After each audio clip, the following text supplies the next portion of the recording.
13ই November পশ্চিমবঙ্গের 6টি বিধানসভা আসনের উপনির্বাচন সাঙ্গ হল। শুধু পশ্চিমবঙ্গ নয়, ভারতের অনেক রাজ্যেই উপনির্বাচনের পর্ব চলছে। আবার আমাদের পাশের রাজ্য ঝাড়খণ্ড ও মহারাষ্ট্রের বিধানসভা নির্বাচনের একটি পর্ব সাঙ্গ হল। এই নিয়ে আজকে প্রতিবেদন পেশ করতে বসলাম।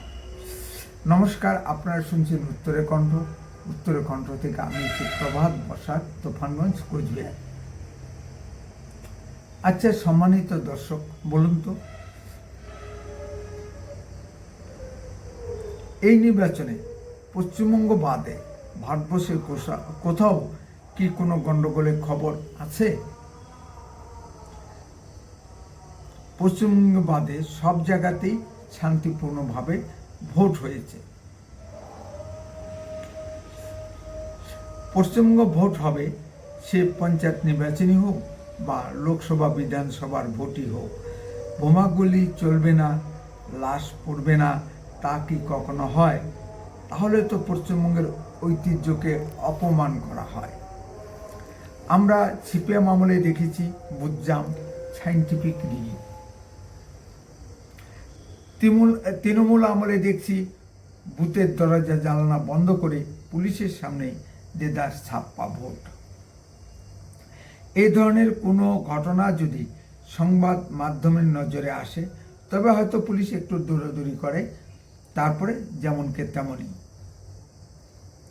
মাননীয় মুখ্যমন্ত্রী মুখে মুখে গণতন্ত্রের বড় বড় কথা বলেন, কিন্তু কার্যক্ষেত্রে তিনি নিজেই গণতন্ত্রকে পদদলিত করেন। এবারের উপনির্বাচনে বিভিন্ন জায়গায় বিরোধী দলের পোলিং এজেন্টদের বসতে দেওয়া হয়নি, কোথাও মারধর করে ভাগিয়ে দেওয়া হয়েছে। ভিডিওর প্রথমেই সিতাই বিধানসভা উপনির্বাচনে পোলিং এজেন্টকে প্রাণে মেরে ফেলার হুমকি দেওয়া হয়েছে। দেখুন। আধা ঘন্টার মধ্যে না করে মারি ফেলেন। আধা ঘন্টার মধ্যে টাইম দিয়ে গেলাম।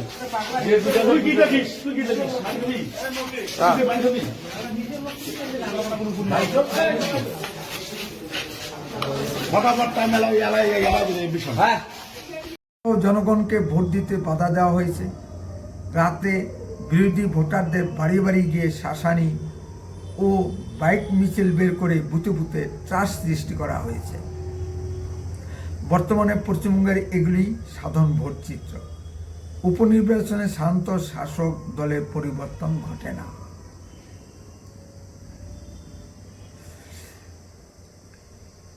ভোটের রায় সাধারণত শাসক দলের পক্ষেই যায়, তাহলে মাননীয় মুখ্যমন্ত্রী এত ভয় কিসের?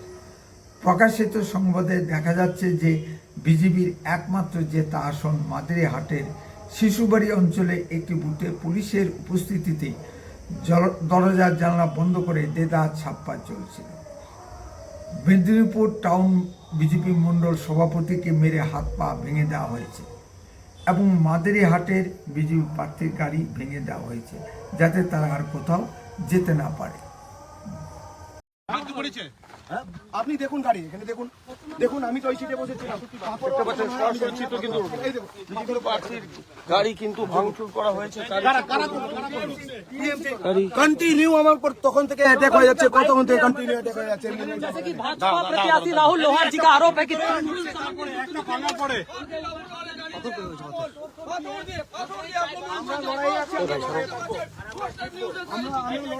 আমরা লড়াই থাকবো এবং জিতবো, এটা দেখাবো। हम लोग लड़ाई में हैं, हम लोग छोड़ नहीं रहे मैदान, चाहे कुछ भी हो जाए। मादरियात के जनता के लिए हम लोग यहाँ पे लड़ेंगे, जितना हो सके हम लोग लड़ेंगे, हम लोग छोड़ेंगे नहीं, जो भी हो। हम लोग का कंटिन्यू, जब से मुन्नाई में आया हम लोग को 62 में भी हम लोग को ऊपर अटैक किया गया, गाड़ी में मारा गया, मेरा हाथ में यहाँ पे मारा गया, मैं गाड़ी पे बैठा हुआ था, कैमरा में सब रिकॉर्ड है। फिर मैं 62 नंबर बूथ पे गया, वहाँ पे भी लिटरली सबके सामने, पुलिस के सामने मुझको धक्का दिया गया, मुझको साइड किया गया, गाली दिया गया। कुछ नहीं हुआ। फिर हम लोग आ रहे थे, पुलिस का गाड़ी भी पीछे था और मेरा गाड़ी में अटैक हुआ। पुलिस का क्या और वहाँ पे साकी एक महिला भी थी, महिला भी देखिए। वैसे पुलिस जा रहा है, भूमिका वैसे पुलिस जा रहा है, काम खत्म पुलिस उसका। का काम खत्म, पुलिस का कुछ भूमिका नहीं, पुलिस का भूमिका देख लीजिए, कुछ भूमिका नहीं है। अपने आप को सुरक्षित महसूस नहीं नहीं, मैं क्या, पूरा पश्चिम बंगाल का और मादरियाट का जनता भी सुरक्षित नहीं है। आप लोग देख लीजिए, आज एक कैंडिडेट के ऊपर जिसका अधिकार है हर बूथ में जाए, वो क्या सही से बोल रहा है कि नहीं, देखने का आदमी की क्या हाल है। टीएमसी कर रहा है, उनको पता है कि वोट वो लोग लूट करके ही जीत सकते हैं, ऐसे नहीं जीत सकते। आज इसीलिए ये अटैक हुआ है और इस तरीके से मुझको हर जगह बाधा दिया जा रहा कंप्लेन करेंगे इसको है। लेकर 100% कंप्लेन करेंगे, 100%।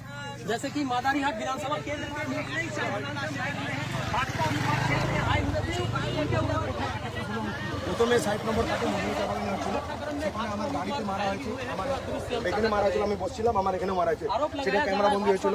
তারপরে সেখানে অনেকক্ষণ তারা কন্টিনিউ আমার গাড়িতে অ্যাটাক করেছে, আমার লুকিং গ্লাসটাও পুরো সরিয়ে দিয়েছে। তারপর পিছা করে নিয়ে এসে আমাদের 5 নম্বর বুথে গেলাম, সেখানেও সেম পশ্চিমবঙ্গের পুলিশের সামনে আমাকে মারা হয়েছে। কন্টিনিউ এরকম এরকম করে হাত দিয়ে আমাকে মারা হয়েছে। মারার পর পুলিশ কিছু বলে নাই, কিছু। আমি বললাম স্যারকে যে ওখানে ছিল মোদক স্যার ছিলেন, স্যার এটা কি হচ্ছে, ক্যান্ডিডেটের উপরে অ্যাটাক হচ্ছে, কিচ্ছু বলে নাই। তারপরে আমি গেলাম, তারপরে ওখানে অনেক ছেলে করে এখানকার ওসি এসে সবাইকে সরালো, দাদা সরে যাও। ওইখানে অত লোক 10 মিটারের সামনে এখানে থাকে, 100 মিটার দূরে থাকতে লাগবে, সবাই ওখানে পুলিশ স্টেশনের সামনে পড়ে আছে। তারপরে আমি যখন বেরিয়ে আসছি, পশ্চিমবঙ্গের পুলিশের গাড়িও পেছনে ছিল, দেখুন কত সামনে আছে, ওদের সামনেই আমার গাড়ি অ্যাটাক হচ্ছে। কিন্তু এখন ওরা যদি বলে যে আমরা দেখি নাই, সেটা ওরা জানে। আপনারা দেখুন ওদের গাড়ি কোথায় আছে, আমাদের গাড়ি কোথায় আছে। সংবাদ মাধ্যম আর কত জায়গায় নজর দিতে পারবে? যে কোনো মূল্যে মাদারিহাটের বিজেপিকে হারাতে হবে। মাননীয় মুখ্যমন্ত্রী উত্তরবঙ্গে উপস্থিতিতেই এই সকল ঘটনা ঘটেছে। সুতরাং পশ্চিমবঙ্গের ভোটে জনগণের মতের প্রতিফলন ঘটে না। এই যদি পশ্চিমবঙ্গের সাধারণ ভোট চিত্র হয়, তাহলে 26-এ কি হবে? ভারতের নির্বাচন কমিশন ও কেন্দ্রীয় সরকার ভেবে দেখেছেন কি? লক্ষ লক্ষ কেন্দ্রীয় বাহিনী পাঠিয়ে পশ্চিমবঙ্গের কি লাভ? সেই তো কেন্দ্রীয় বাহিনী স্থানীয় থানার ওসি বা এসপিদের আন্ডারে কাজ করতে হয়, আর পশ্চিমবঙ্গের পুলিশ অফিসাররা দলের দাসে পরিণত হয়েছে। নিরপেক্ষতা বলে কোনো পদার্থ পশ্চিমবঙ্গ পুলিশের ভিতর আর অবশিষ্ট নেই। কেন্দ্রীয় সরকার বসে বসে আঙুল চুষুন, আর আমরা পশ্চিমবঙ্গের সাধারণ জনগণ বসে বসে তৃণমূলের হাতে মার খাই। উত্তরের কণ্ঠ সর্বদা বাস্তব ও সত্য কথা বলে। আরও এই ধরনের ভিডিও পেতে এক্ষুনি চ্যানেলটিকে সাবস্ক্রাইব করুন। আপনার মূল্যবান মতামত কমেন্টে লিখুন। বেশি বেশি করে লাইক শেয়ার করে সকলকে দেখার সুযোগ করে দিন। বন্দে মাতরম। ভারত মাতা কি জয়।